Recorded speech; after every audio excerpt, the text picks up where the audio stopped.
Introduction. Virginia Woolf's A Room of One's Own, 1929, is a groundbreaking essay on women and literature.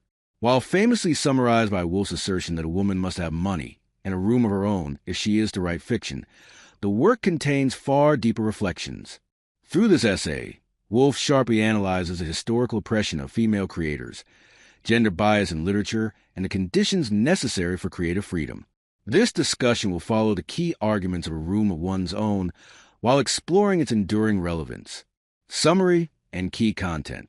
Woolf begins with her experiences at a fictional university, Oxbridge, where she is barred from entering the library without a male escort and chased off a male-only lawn.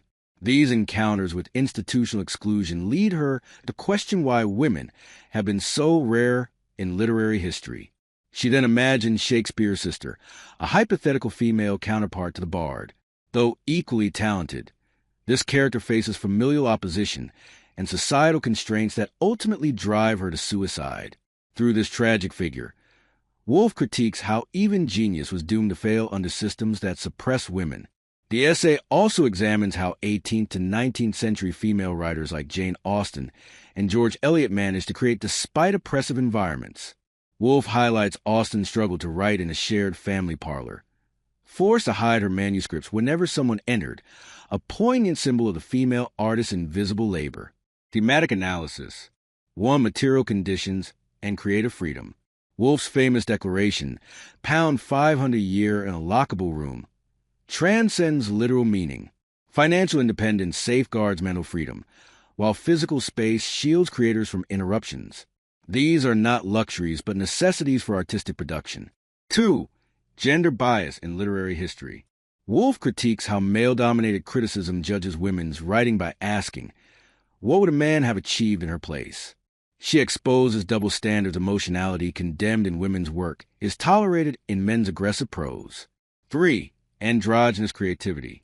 True art, Woolf argues, emerges when male and female mind harmonize.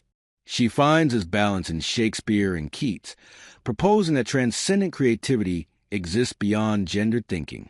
Literary techniques and style. 1. Blending fiction and argument. The essay interweaves logical analysis with imaginative narratives, e.g., Shakespeare's sister, allowing readers to experience theoretical points viscerally. 2. Humor and irony.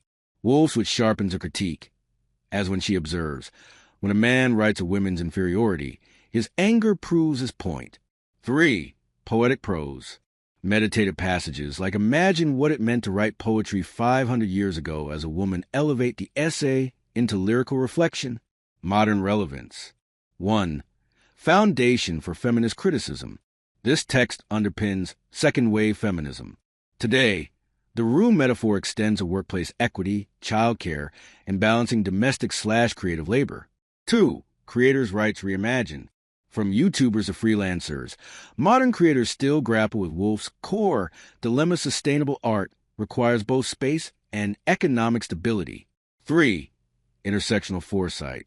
Woolf notes how poor women face compound oppression, anticipating today's discussions on how race, class, and gender intersect in creative access. Conclusion and review.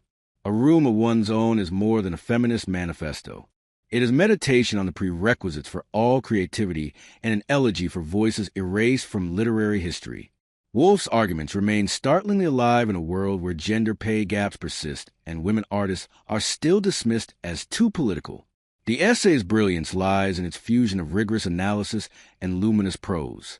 Reading it feels like hearing Woolf speak directly to you, her voice by turns incisive, wry, and stirring. Her final challenge, write from your own experience, remains a rallying cry for marginalized creators. A room of one's own compels those without rooms to imagine them, and those with rooms to keep their doors open. Woolf's question echoes across generations. When our daughters dream of becoming artists, what world will we have built for them?